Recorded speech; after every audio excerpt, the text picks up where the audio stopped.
everybody, welcome to the video. In this video, I'm going to finish these practice problems that I had at the end of the Unit 4 Part 2 skeleton notes. So we started this first practice problem in class, and I'll finish it in the video and then do the next two as well.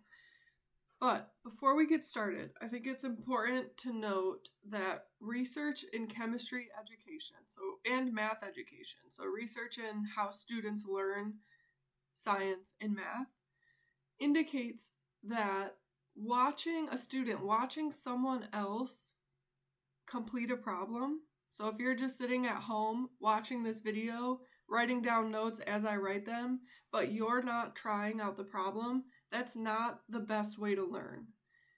If you haven't already, I highly recommend trying out these problems first and then watching the video. And if I say something that doesn't sound clear to you or doesn't align with what you completed when you completed the mechanism, pause the video, look at my work, look at your work, and try to understand the difference. And then please write down any questions that you have as you're watching the video. Bring them to recitation, office hours, send me an email. I'm happy, of course, to help you all. But to make this time the most valuable and the most productive for you, first try these problems on your own. Okay, so with that, let's get started. In class, we decided and we determined that this alpha carbon is tertiary, the nucleophile is an alcohol. We're going to assume in this case that that's also the solvent, as ethanol is a common solvent and no other solvent is specified. These conditions align with the E1 and SN1 mechanisms being most likely. We drew out the SN1 mechanism and product in class. So now let's do E1. Remember, E means elimination, means we're going to eliminate a beta hydrogen. I'll do E1 in blue.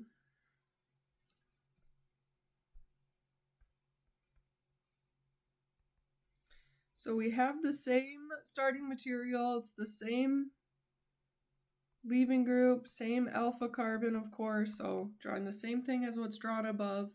We also have the same first step as SN1, so we form this carbocation.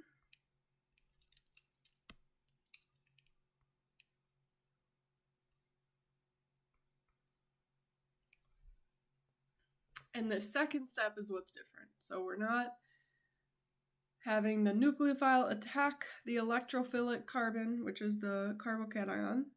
Instead, the nucleophile in an E1 reaction pathway removes a beta hydrogen. So we need to identify where those are. I'm just going to go ahead and zoom in now. If this is our alpha carbon, then any carbon bonded to that is a beta carbon. So we have 3. This is a tertiary carbocation. We have 3 beta carbons. Then any hydrogen bonded to the alpha carbon is a any hydrogen bonded to a beta carbon is a beta hydrogen. Now we have a symmetric molecule. Let me get gray up here. We have a symmetric molecule, and so hydrogens bonded to this beta carbon and hydrogens bonded to this beta carbon would produce the same product. If you don't believe that, you should try drawing both mechanisms and to see that the product is the same. So for the first E1 mechanism, I'll just select the beta hydrogens that are drawn on top. So I'm going to erase some of this now just to clean it up.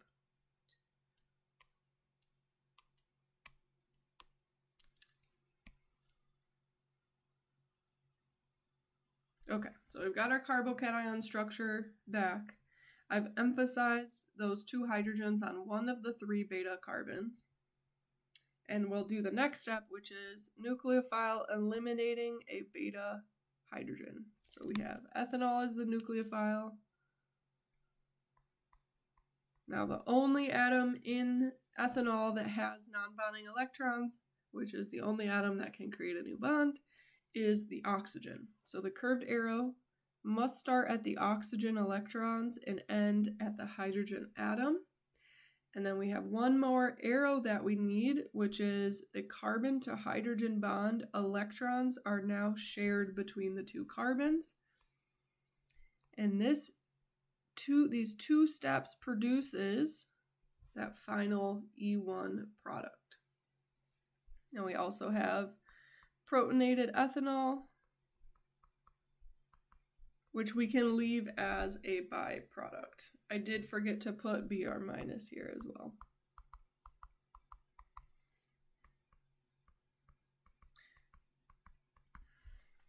And I said this in class, you could show a proton transfer between protonated ethanol and bromide ion. But the main product that we're focusing on is this E1 product, so you can leave those charged as they are. And in any case, HBr, hydrogen bromide, is a strong acid, and if it was near ethanol, it would protonate ethanol either way. So these are the products that would be observed, even with the charge. Now that was for the one beta carbon. The other beta carbon that's part of the ring would produce the same product. So the third beta carbon that is at the methyl group, so that substituent, would produce our other and different elimination product. So we'll say this is our first E1, here's another E1. Nothing different about this first step. Leaving group leaves.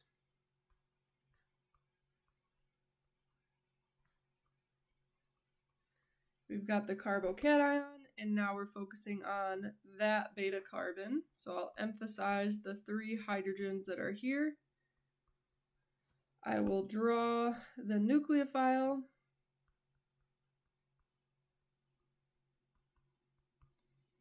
Nucleophile does the same thing, grabs a beta hydrogen, electrons in that carbon to hydrogen bond now make a double bond between the alpha and beta carbon. And we get our other E1 product. And then again, we have protonated ethanol and bromide ion.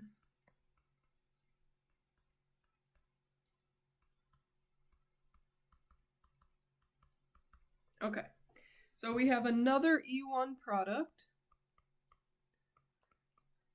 These are different, they would have different names. The pi bond is in a different location, so these are different molecules. Now, this wasn't part of the question, but let's go ahead and identify the major and minor E1 products. Remember, this goes back to Zaitsev's rule, which results in a more stable alkene. More stable alkene is an alkene where those carbons in the double bond are bonded to fewer hydrogens. So the first E1 product that we drew is the major E1 product.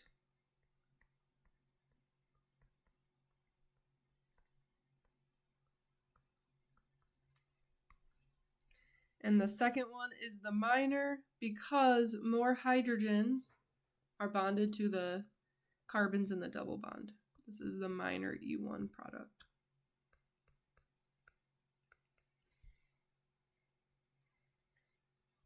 All right, and that's it for this question. So there are 3 possible products. There's the SN1 product and then 2 different E1 products.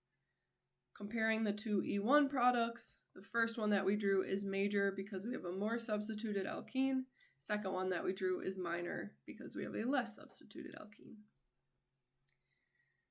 All right, let's go to this next practice problem. So we are looking at these reactants and then following the same steps. So labeling the alpha carbon, remember, bonded to the leaving group, looking at the molecule with carbons in it, we've got a leaving group, chlorine. So this carbon right in here is the alpha carbon. It is bonded to 2 carbons. So we got a carbon here, and a hydrogen. So this is a secondary alpha carbon. Now we have to make our choice of nucleophile for part B. Aside from the electrophile molecule, which we just looked at, we labeled the alpha carbon, so this is the electrophile. We have potassium, hydroxide, and water. Remember that a nucleophile donates electrons. Let's add in electrons where we can for these 3 ions, the 2 ions and the molecule. So K+, that's an open shell metal cation that doesn't have valence electrons. It's stable with that plus charge. Hydroxide, we have a negative oxygen, so that oxygen has 6 valence electrons. And then in water, oxygen will have 4 non-bonding electrons. So potassium will never be a nucleophile. Sodium, never a nucleophile. Lithium, not a nucleophile. So we're now comparing hydroxide and water. Now remember in skeleton notes part 1 for unit 4, we said anions are better nucleophiles than neutral atoms. So oxygen with a minus charge is a better nucleophile than water, where oxygen is neutral. So the nucleophile in this case is hydroxide. So when you write out the mechanism, hydroxide should be used as the nucleophile, not water, and certainly not potassium. All right, now we're considering alpha carbon, which is secondary. Nucleophile, which is hydroxide, and then the solvent, which is water, and then which reaction pathway is most likely. Well, secondary alpha carbon, we also don't have the possibility to stabilize it with a methyl or hydride shift. So this is likely not SN1 or E1.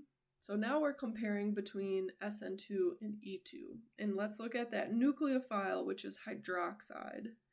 I'm going to scroll up to our flow chart. Hydroxide is a strong base, and it is listed under the nucleophile examples for E2. So that strong base nucleophile will promote the E2 mechanism over SN2. So we'll say E2 is the mechanism here.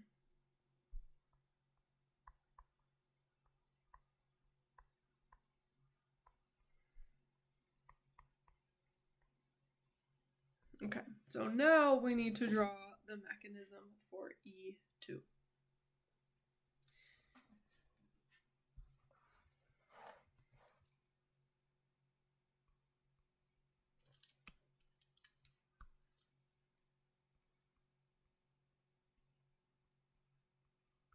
We have 2-chloropentane. We've labeled the alpha carbon. So that means right here we have a beta carbon, and right here we have a beta carbon. So they're going to be 2 different places to remove beta hydrogens. This molecule is not symmetrical, so we will get 2 different products. So I will start with the carbon on the end. Drawing out the beta hydrogens, which is necessary for the mechanism to occur. I will also draw in the nucleophile, OH-. You need these non-bonding electrons when you draw the curved arrow. Curved arrow starts at non-bonding electrons, grabs one of the 3 hydrogens, doesn't matter which one. Whichever one you pick, the bond between beta carbon and hydrogen, that bond then breaks and forms a pi bond between the alpha and beta carbon, and lastly, the leaving group leaves. And that's the 1-step mechanism for E2. So we form Cl-, that's the leaving group. We form H2O, that is the nucleophile bonding to the beta hydrogen that forms H2O. And then we have our main organic product, where we still have 5 carbons in the chain, but now we have a double bond between what was the alpha and then the beta carbon at the end of the chain. So that is one of the products. We have to draw the mechanism where the other beta carbon loses a hydrogen. Same first step.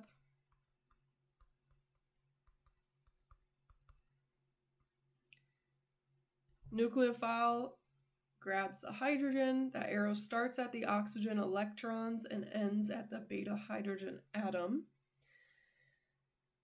The hydrogen to beta carbon bond electrons will now be shared between alpha and beta carbon, and then leaving group leaves. And once again, we form Cl-, that's the leaving group.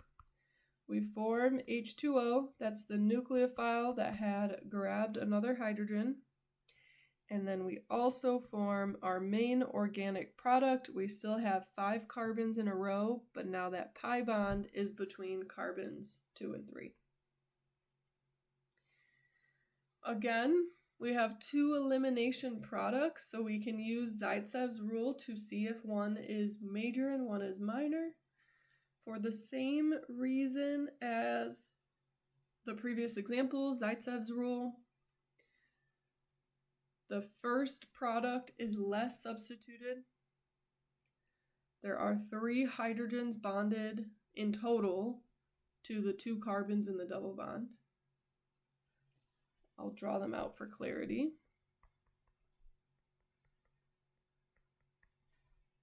And in the second one, we have only 2 hydrogens. So this is the minor product.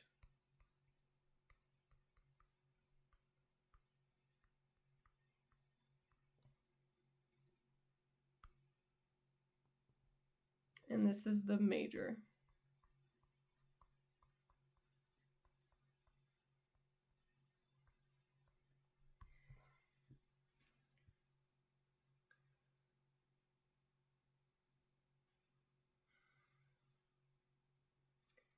Now, in this example, we are not given stereochemistry of that electrophile. In the next practice problem, we are. So that will come into play, but let's go through these 4 questions like we did for the previous ones. So for these reactants, labeling the alpha carbon, while looking for the leaving group here, there's one that we've only seen once or twice before, and that's the OTS. That's the tosylate group. That is a good leaving group. This is right here. So that's the leaving group. That means that this is the alpha carbon. This alpha carbon is bonded to 2 other carbons. So this is a secondary alpha carbon.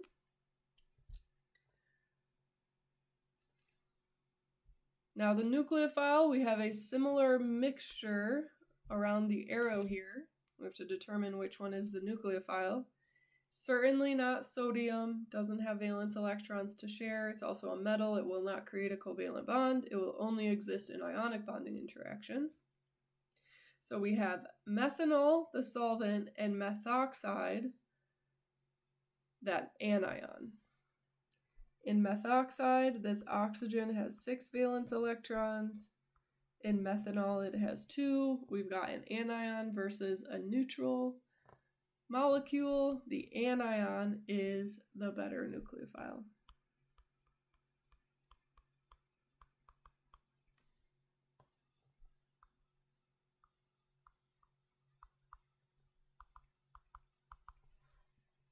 Okay, so again, alpha carbon, considering that, the nucleophile, the solvent, which reaction pathways are most likely? Alpha carbon is secondary. Nucleophile, we have a negative oxygen, OCH3. This is another strong base.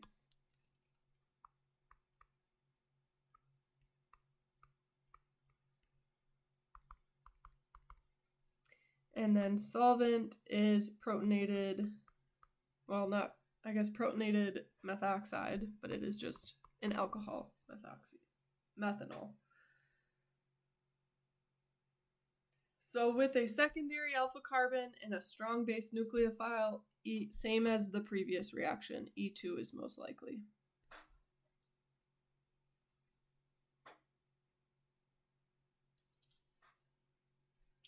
Okay, so we're going to do an E2 reaction. Now here's an issue with this example, or with this molecule. Not an issue, but something that makes it a little bit more tedious. Remember that for E2 reactions, the beta hydrogen has to be anti to the leaving group. So we're looking at this beta hydrogen, or beta carbon. The only beta hydrogen bonded to that one is up here. But that beta hydrogen is not anti to the leaving group. So we need to rotate the alpha beta carbon to carbon bond in order to get it anti. All right, so let's start working on this.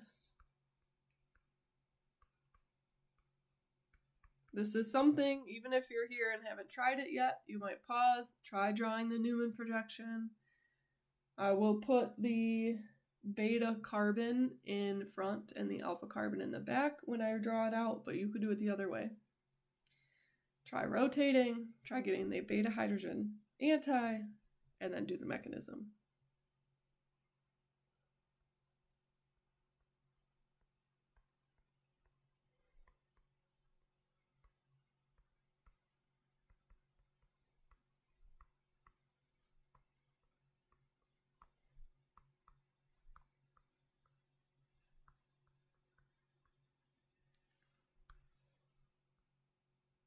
So we're talking about that beta and alpha carbon bond. Okay, so I will first redraw this molecule, the electrophile, and then draw the Newman projection, rotate it, and then draw the proper conformation. So just copying it down for now.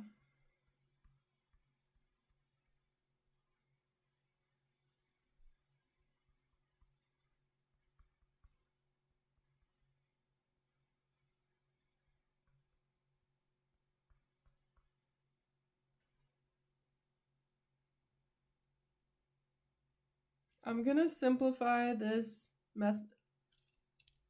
ethyl group here as just drawn with the skeletal structure, so that represents a CH2, CH3. And I'll leave that CH3 there. Okay, so drawing the Newman projection, and we'll put the beta carbon in front. So looking down that carbon to carbon bond, the methyl group for the front carbon, so 3 lines to indicate these are the same molecules. Methyl group for the front carbon is pointing straight down. Hydrogen is up and to the right, and then the ethyl is up and to the left. For the back carbon, so the alpha carbon, OTS is pointing straight up from where that eyeball is drawn. CH3 is down and to the right. And hydrogen is down and to the left. Now we need to rotate either the front or back. I will rotate the front, but either way. We need the leaving group and the beta hydrogen, which is bonded to the front carbon in this case. We need them anti to each other. So I will rotate the front carbon 120 degrees so they end up anti.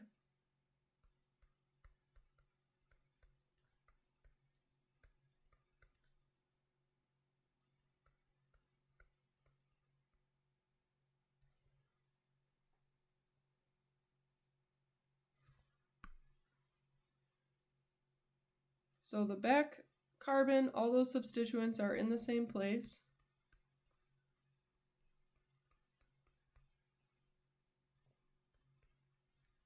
Front carbon, I now have hydrogen anti to the leaving group. I have the ethyl group up there and then the CH3 over here.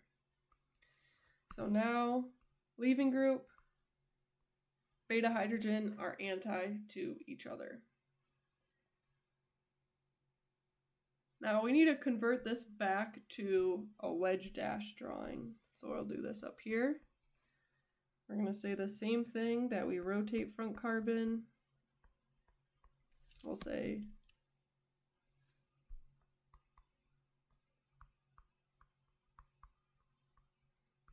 rotating that carbon to carbon bond 120 degrees, doing the same thing that we did with the Newman projections. Front carbon, we'll draw here, back carbon here. Front carbon, the bond pointing down is now hydrogen based on the Newman projection below. Bond pointing down is hydrogen. Bond on a wedge is the ethyl group. Bond on a dash is the methyl. Back carbon, bond pointing straight up is the leaving group.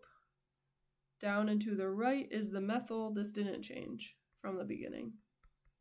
Down into, or on the dash is the hydrogen. Now in the wedge dash, we also have beta hydrogen, leaving group, anti.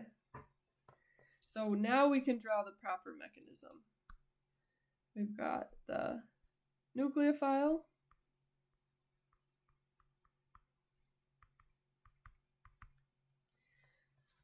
Bonds to the beta hydrogen, beta carbon bond breaks, forms a double bond between alpha and beta carbon, and the leaving group leaves. So these three arrows show the E2 mechanism.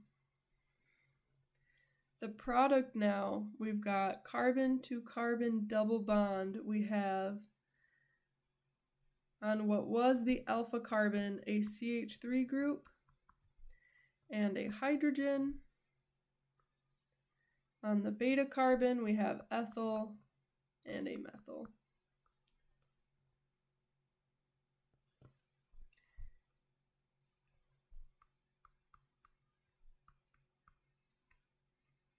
This is the E2 product plus methanol. Now we can look to assess if we have E or Z. Looking at what was the beta carbon, the higher priority group is the ethyl.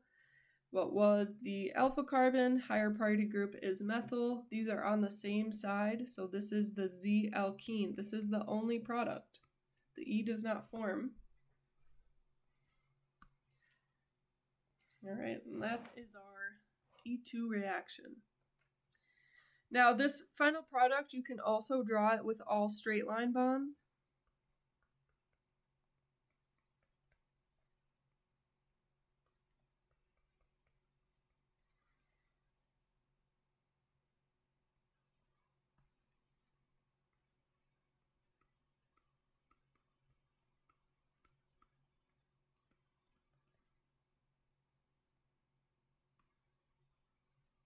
Okay, so you can also draw it with straight line bonds as long as it's still the Z alkene, that's fine. You should either have, looking at the two carbons in the double bond, either all straight line bonds or each one has one wedge and one dash, and that is okay for alkene molecules. All right, I know this was a longer video than usual, but I really wanted to go through the details of these mechanisms here. So I will end this. We will start Unit 5 in class on Tuesday. You will have Unit 5 skeleton notes to print or download just to be prepared for class. All right, thank you all.